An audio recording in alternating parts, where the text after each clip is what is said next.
Good night, milady.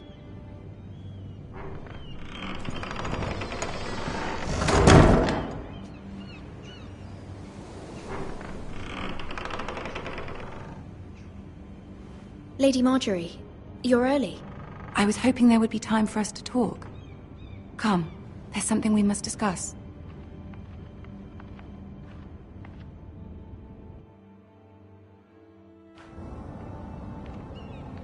From the day you arrived in Highgarden, I've thought of you more as a friend than as my handmaiden. A dear friend, in fact. Thank you, my lady. And you know how I feel about what's happened to your family. I feel your pain as if it were my own. What you've suffered is beyond imagining. And your poor family as well. My family wrote me, my lady. I don't doubt they must be overcome with grief. But you must not despair. We will get through this together. You must understand there are limits to what I can say, especially here in King's Landing, now that I am to be queen. To have a handmaiden from the north whose family fought for Robb Stark. It raises questions at a time I can least afford. Cersei herself cornered me this morning outside the Royal Sept. She mentioned the northern girl in my service, and she painted you a traitor. She was very pleased with herself. Her face was full of mirth as she said it. I'm not a traitor. Of course not. It's only an excuse to torment you, and by extension, me. She demands an audience. She wants an apology of some sort, for what I don't know, but she's waiting for us now, and I promised I would bring you to her. I wouldn't ask this of you if it were not important. I cannot afford any conflict with Cersei with the wedding so near. I'll do as you ask, my lady. I knew I could trust you. Humor her. Tell her what she wants to hear. See if the Queen Regent is ready to receive us.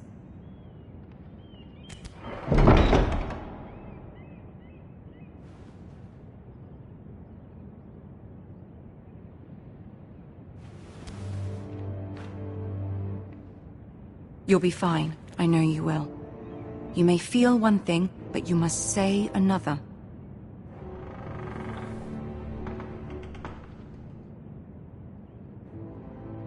Good luck.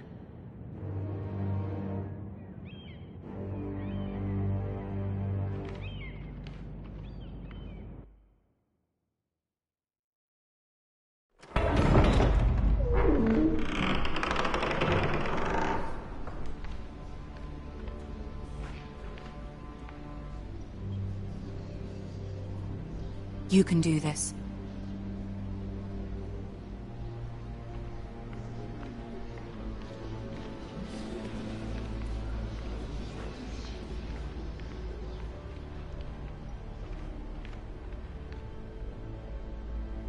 Ah, Lady Marjorie. Aren't you looking lovely this evening? Lord Tyrion. Your Grace? With your permission, allow me to introduce Lady Mira of House Forrester.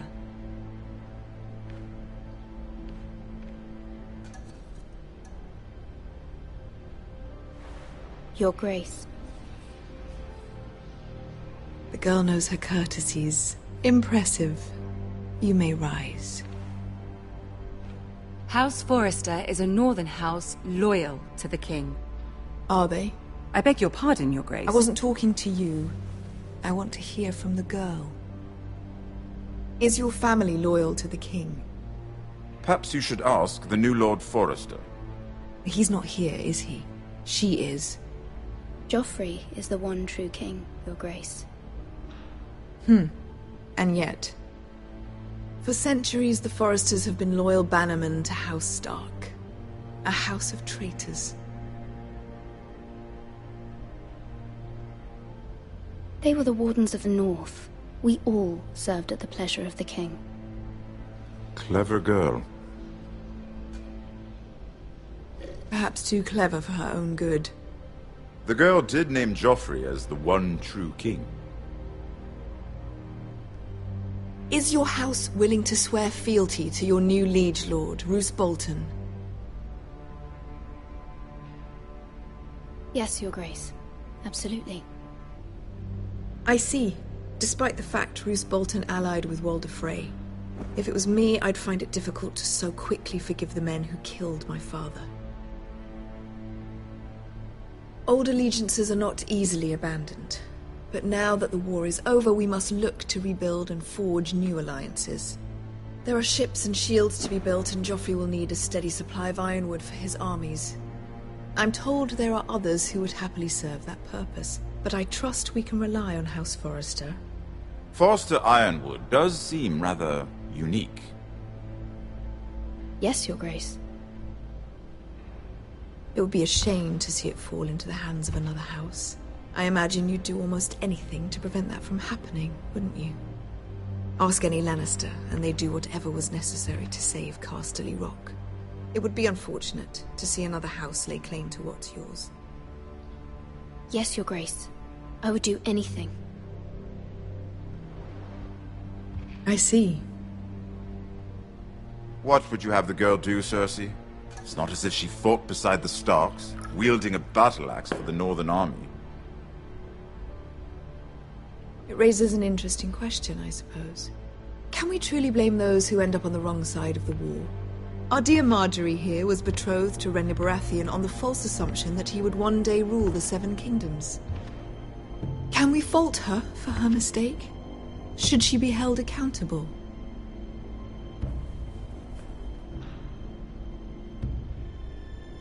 She was just following her heart, Your Grace. And the very same heart so quickly led her to my son. If there's a point to this, I hope you find it quickly.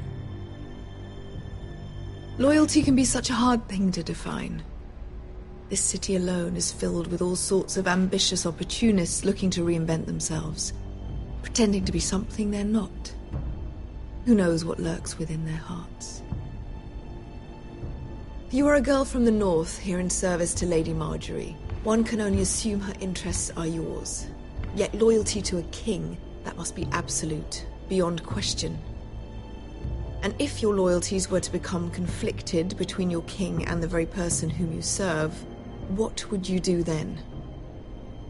I'm sure she would... Let the girl answer the question. Go on. I would be true to the king, Your Grace.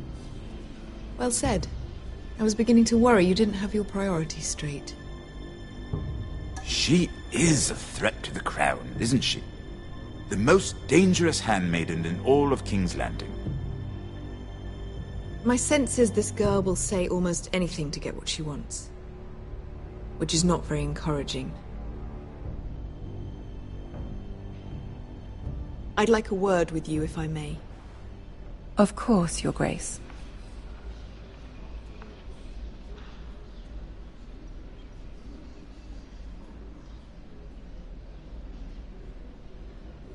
I'll walk you out. This may come as a surprise, but I met your father once, at the tourney at Lannisport. Even then he didn't trust Roose Bolton. We only spoke briefly, but your father struck me as an honorable man. You have my condolences for his loss. These would be trying times for your family, even under the best of circumstances. These are trying times, my lord.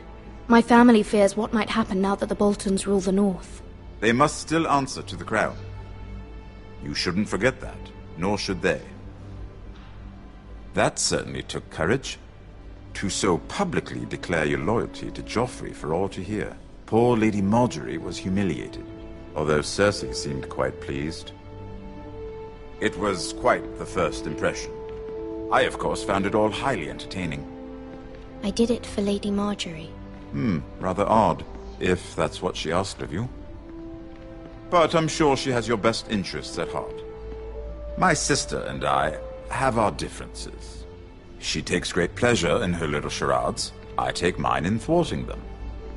We must find our amusements where we can. She threatened to give your ironwood to another house. It is the Master of Coin who decides such matters. The crown needs boats. Boats need wood, and I speak for the crown in this regard. Not her. You can help my family. I suppose the Crown could be persuaded to secure Ironwood from House Forrester. Lady Marjorie might not look favorably on such an alliance, and it would infuriate Cersei. Although what would be amusing for me might prove rather dangerous for you and your house. Are you willing to risk that? It may be far too dangerous. In fact, forget I even suggested... It's a risk I'm willing to take, Lord Tyrion. Please. You are a brave girl, aren't you? I'll consider it. Now, if you'll excuse me, I promised Sansa I would join her for dinner tonight. 3 beautiful bottles of Dornish wine await my arrival. The mere thought of them makes me thirsty already. I hope we meet again. Nothing would make Cersei happier. Until then, be careful. This is not the North. King's Landing can be a nest of vipers to the uninitiated.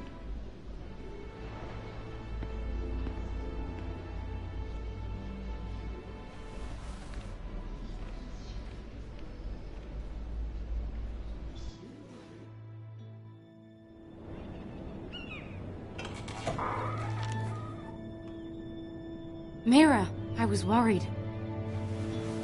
How was it? Cersei has a way of looking at you as though you're nothing. It's more than a little intimidating. Sorry, I shouldn't have asked. Lady Marjorie has spent the entire day working on seating arrangements for the wedding.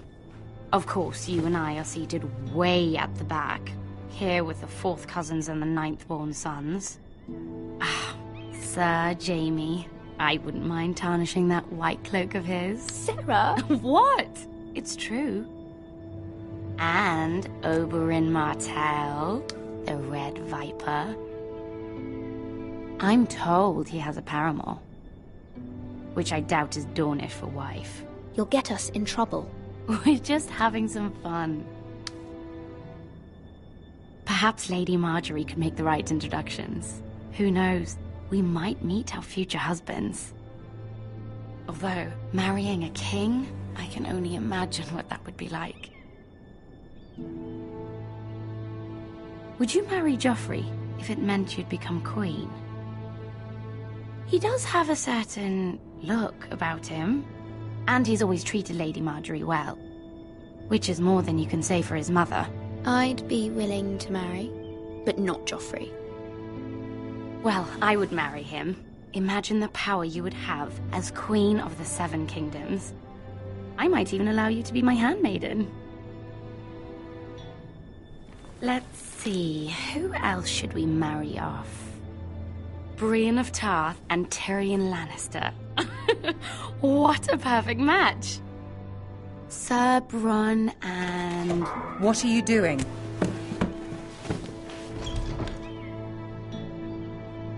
Well? We're sorry, my lady. We were just having fun. This is not a game.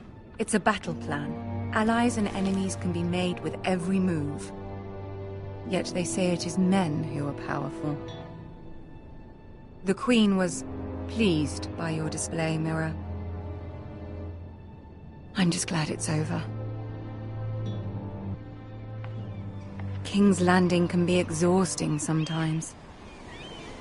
There's always someone to please or some perceived slight to smooth over. I fear it will only get worse when I am queen. Once they know your true heart, the lords and ladies will have no choice but to love you. Do you agree?